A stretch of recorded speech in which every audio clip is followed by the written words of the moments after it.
मैं आपको बताने वाला हूँ कि सेट्स क्या होते हैं, यानी कि समुच्चय क्या होता है। यदि आप कक्षा 11 पढ़ रहे हैं और आपको सेट समझ में नहीं आता है तो दोस्तों इस वीडियो को एंड तक देखना। इस वीडियो में आपको पूरा समझ में आ जाएगा कि सेट क्या होते हैं, सेट कितने प्रकार के होते हैं और सेट से जुड़े और भी चीज़ें होती हैं, वो सब कुछ आज आपको पता चल जाएंगी, सब कुछ आप सीख जाएंगे। ठीक है, सबसे पहले तो सेट है। सेट का मतलब होता है समुच्चय।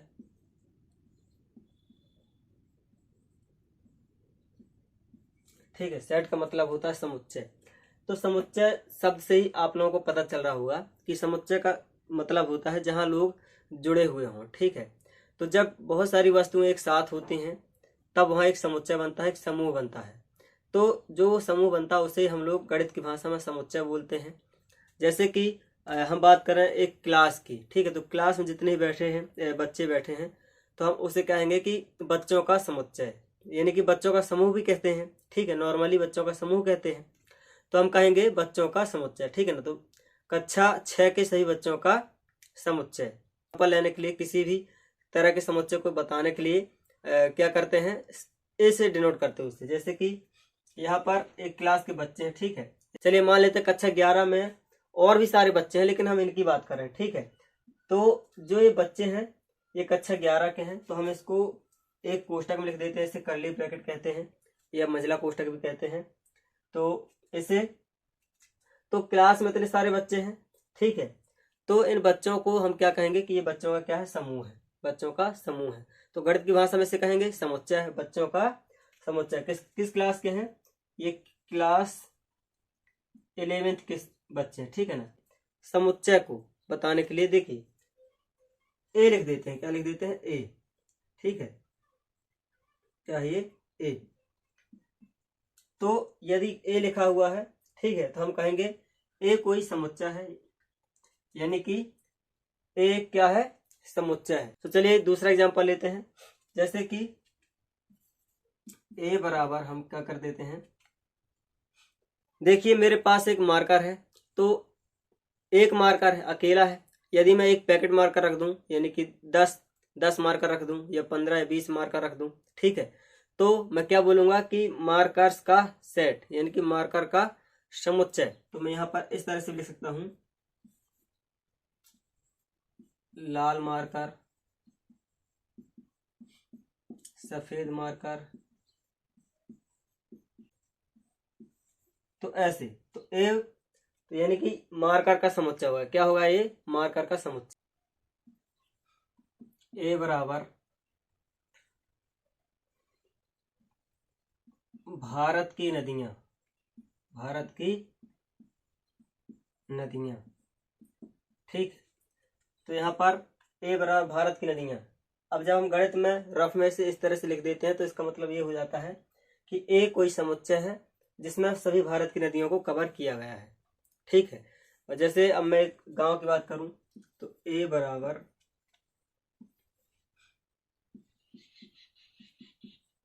गांव के बुजुर्ग।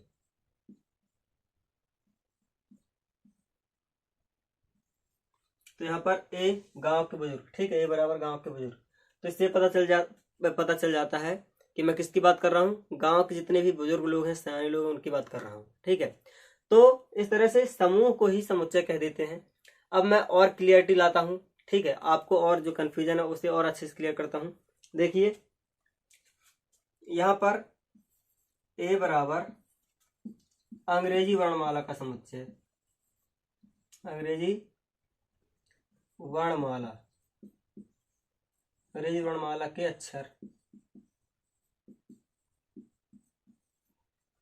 ठीक है, यहाँ से अंग्रेजी वर्णमाला में कितने अक्षर होते हैं, 26 अक्षर होते हैं, 26 लेटर होते हैं ए से जेड तक। ठीक है, तो मैं इसे इस तरह लिख सकता हूँ, ए बराबर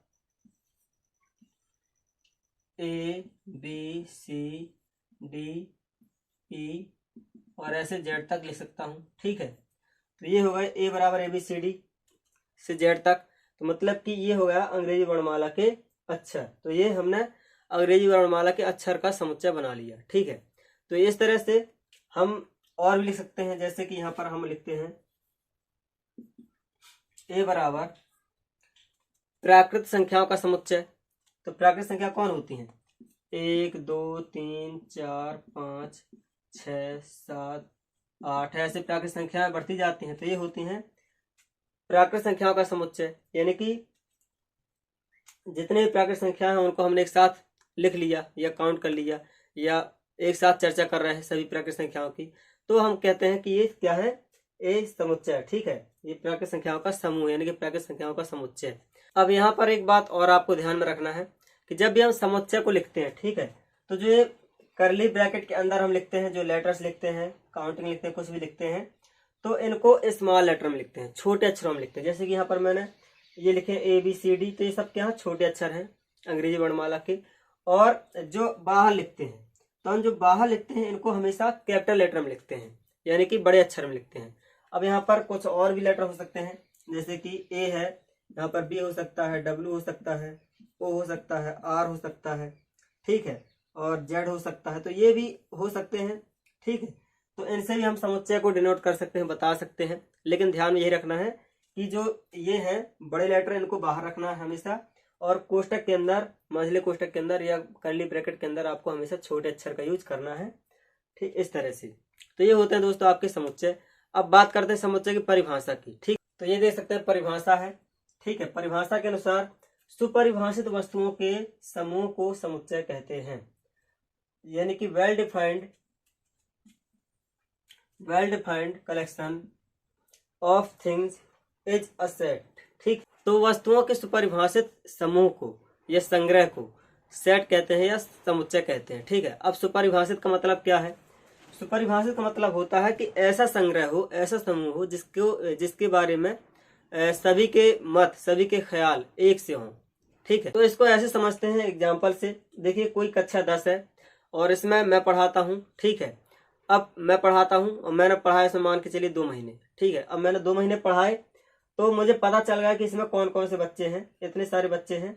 तो अब कोई मुझसे पूछेगा तो मैं क्या कहूँगा, जो मुझे पसंद होंगे बच्चे या जो मेरी नज़रों में होशियार होंगे, मैं उन्हीं को कहूँगा कि ये बच्चे होशियार हैं। ठीक है, तो मैं इसको कहूँगा, इसको कह दूंगा, इसको और इसको, यानी कि 1 2 3 4 5, मैं 5 छात्रों को होशियार कह दूंगा कि ये इंटेलिजेंट है, पढ़ने में ठीक है। लेकिन अगर कोई और टीचर आता है, कोई और आता है और वो भी पढ़ाता है, ठीक है, तो वो हो सकता है दूसरे बच्चों को बता दे कि ये बच्चे होशियार हैं। मान के चलिए वो वाला इसको बता देता है, इसको और इसको, अब मान के चलिए 2 को बच्चों को छोड़ देता है, इसको छोड़ देता है और इसको छोड़ देता है, तो उसकी नज़रों में कोई और होशियार है, मेरी नज़रों में कोई और होशियार है। तो इस तरह से क्लास 10 के बच्चों का जो होशियार बच्चे हैं, उन होशियार बच्चों का समूह को हम समुच्चय नहीं कहेंगे। ठीक है, तो परिभाषित का मतलब ऐसा होता है जो सबको पता हो, यानी कोई एक व्यक्ति किसी चीज के बारे में जो सोचता है वही दूसरा व्यक्ति भी उस चीज के बारे में सोचे, तीसरा व्यक्ति भी उस चीज के बारे में सोचे। जैसे कि अगर हम बात करते हैं कि यानी कि जो इंग्लिश भाषा के जितने भी स्वर हैं, तो अगर मैं कहता हूँ अंग्रेजी भाषा के स्वर, तो आपको तुरंत दिमाग में बात आ गई होगी अंग्रेजी भाषा के स्वर मतलब कि AEIOU की बात चल रही है। ठीक है, तो हम ये कहेंगे कि A बराबर AEIOU। तो ये ऐसा कलेक्शन है, ऐसा सेट है, ऐसा समूह है जिसको मतलब जिसे सब कोई जानते हैं, हर कोई जानता। बच्चे से पूछो तो जानेगा, किसी बड़े से पूछो तो जानेगा, किसी टीचर से पूछो, किसी अधिकारी से पूछो, तो यदि आप उससे कहेंगे कि अंग्रेजी वर्णमाला के स्वरों का सेट यानी कि स्वरों का समुच्चय, तो तुरंत समझ जाएगा कि आप किसकी बात कर रहे हैं। ठीक है, तो ऐसा समूह होना चाहिए, ऐसा संग्रह होना चाहिए, ऐसा सेट होना चाहिए जिसके बारे में सब कोई एक सा बताए, जिसके बारे में सबको पता हो। ठीक है, ये नहीं कि आप नहीं किसी को अगर ऐसा ग्रुप है, ऐसा संग्रह है जिसके बारे में केवल आपको पता है, दूसरे को पता नहीं है, हो सकता है 2-4 लोगों को पता है लेकिन अधिक लोगों को पता नहीं है, तो ऐसे समूह को, ऐसे संग्रह को हम सेट के अंदर नहीं रखेंगे, समुच्चय के अंदर नहीं रखेंगे। ठीक है, तो इसी का तो सुपरिभाषित का मतलब यही होता है कि ऐसा समूह होना चाहिए, ऐसा संग्रह होना चाहिए जो कि सबको पता हो। चलिए अब देखते हैं कि एलिमेंट्स ऑफ अ सेट, समुच्चयों के अवयव, ये क्या चीज होती है। ठीक है, तो ये नई चीज क्या है मैं आपको समझा देता हूं। जैसे कि हमने एक सेट लिया A बराबर अंग्रेजी वर्णमाला के स्वरों का समुच्चय, A E I O U। ठीक है, तो ये एक हमने सेट ले लिया, अंग्रेजी वर्णमाला के स्वरों का सेट ले लिया। ठीक है, समुच्चय ले लिया। तो यदि आपको लिखना हो तो लिख भी सकते हैं कि इसकी जो परिभाषा वो इस तरह से है कि समुच्चय जिनसे मिलकर बनता है, ठीक है ना, समुच्चय जिनसे मिलकर बनता है उनको समुच्चय के अवयव कहते हैं। जैसे कि अब जो एक सेट बना है, एक समुच्चय बना है, ये A E I O U से मिलकर बना है, तो इन सभी को क्या बोलेंगे? अवयव बोलेंगे या एलिमेंट बोलेंगे। ठीक है, इस तरह से। तो ये ए क्या है? एक अवयव है। ई भी क्या है? एक अवयव है, एलिमेंट है। ठीक है, ये सभी क्या है? इस समुच्चय के अवयव हैं या फिर एलिमेंट भी बोल सकते हैं। जैसे मैं एक सेट और लेता हूं, प्राकृत संख्याओं का समुच्चय 1 2 3 4 5 और ऐसे ही आगे। ठीक है, तो यहाँ पर एक एक क्या होगा? इस समुच्चय, हमने एक समुच्चय लिया है, तो ये समुच्चय किन से मिलकर बना है? 1 2 3 4 5, यानी कि ये जो गिनती है, जो ये अक्षर है, इनसे मिलकर बना है। तो इस समुच्चय का एक क्या हो जाएगा? एक अवयव हो जाएगा। ठीक है, अवयव या एलिमेंट। 2 भी एक अवयव हो जाएगा, 3 भी एक अवयव हो जाएगा। ठीक है, 4 भी एक अवयव हो जाएगा। ये पद होते हैं, इनको हम क्या बोलते हैं? अवयव। ये क्या होते हैं? ये हमारे अवयव होते हैं या फिर एलिमेंट्स होते हैं। लेकिन एक चीज और आपको समझना है यहाँ पर, जैसे हमको लिखना है कि ए का भाग, यानी कि समुच्चय ए का भाग है, तो ये ए, छोटा वाला ए, समुच्चय ए का एक अवयव है। क्या है? समुच्चय ए का एक अवयव है। तो हम इसको ये लिखते हैं, ए समुच्चय ए का एक अवयव है। ठीक है, हम इसे इस तरह भी लिख सकते हैं, इतनी बड़ी लंबी लाइन ना लिख करके हम ऐसे लिख सकते हैं, ए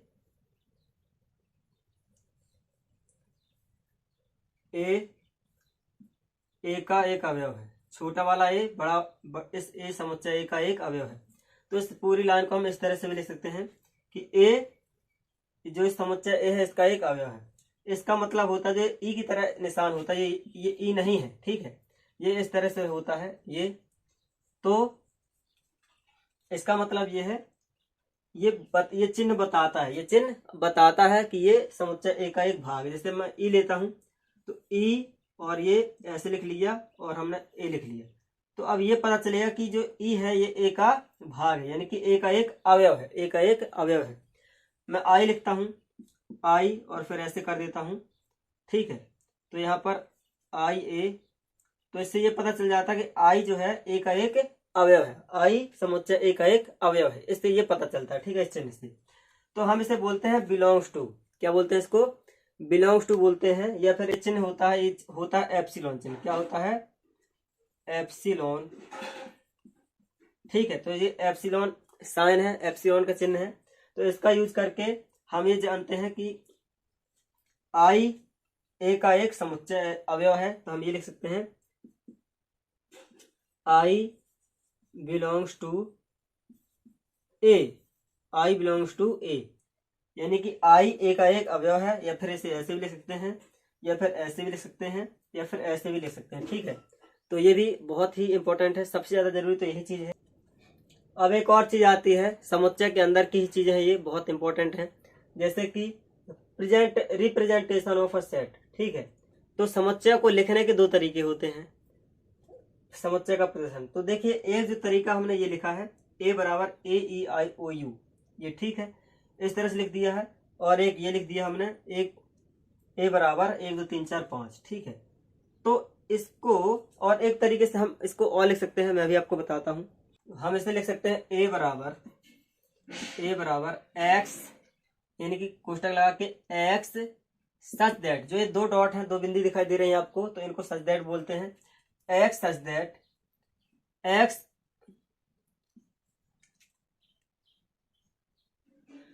अंग्रेजी वर्णमाला का स्वर, अंग्रेजी वर्णमाला के स्वर, वर्णमाला के स्वर। ठीक है, ये हमने लिख दिया।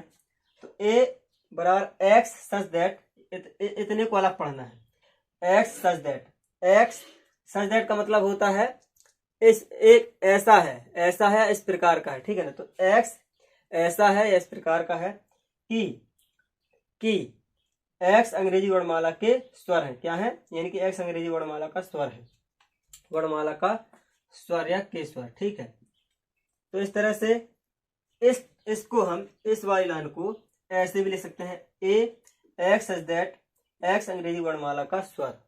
अब जो ये प्राकृत संख्या है इनको हम क्या लिख सकते हैं?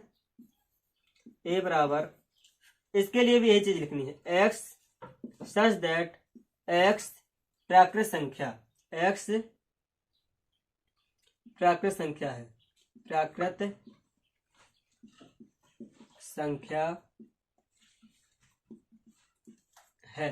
ठीक है, तो इस वाली लाइन को हमने ऐसे लिख दिया, नीचे वाली लाइन। ठीक है, तो एक्स ए बराबर एक्स ऐसा है कि एक्स प्राकृत संख्या है। क्या है? एक्स प्राकृत संख्या है, मतलब कि जो ये है हमने समुच्चय के अंदर क्या लिया है? प्राकृत संख्या लिया है। तो अब ये दो रूप क्यों है, दो तरीके क्यों हैं? देखिए, जो दूसरा तरीका होता है, तो जब आप आगे मैथमेटिक्स पढ़ेंगे तो वहां पर लंबे लंबे सवाल होंगे, यानी कि बड़े बड़े सवाल होंगे। तो बड़े बड़े सवालों को आसानी से करने के लिए हमें इस तरीके का यूज करना होता है। मान के लिए कि अगर मुझे लिखना हो भारत की सभी नदियां, तो भारत में कितनी सारी नदियां हैं, तो आप यही थोड़ी लिखते रहेंगे कि भारत की ढेर सारी, गंगा यमुना सरस्वती जमुना, अब किताब में थोड़ी लिखते रहेंगे, ये है ना। तो ये रफ में तो हम क्या लिख सकते हैं?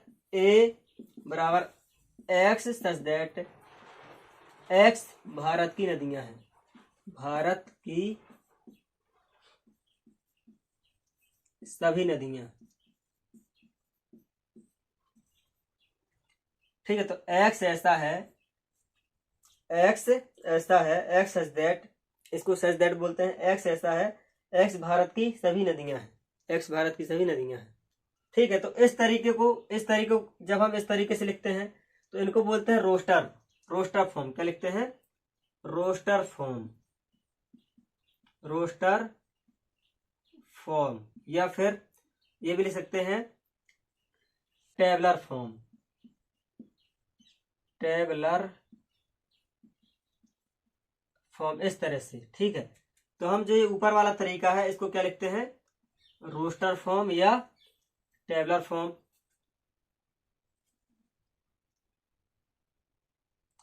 तो हम इसे क्या लिखते हैं? रोस्टर फॉर्म या टेबलर फॉर्म। ठीक है, इसका हिंदी होता है सारणी रूप या तालिका रूप। ठीक है, ये सारणी रूप है या फिर तालिका रूप इसे कह सकते हैं। अब जो दूसरा तरीका होता है इसको क्या बोलते हैं? इसको बोलते हैं set builder form, set builder form, या फिर रूल फॉर्म, रूल फॉर्म। तो हिंदी में क्या बोलते हैं? समुच्चय निर्माण रूप या फिर प्रतीकात्मक रूप, प्रतीकात्मक रूप, इस तरह से इसको हिंदी में बोलते हैं।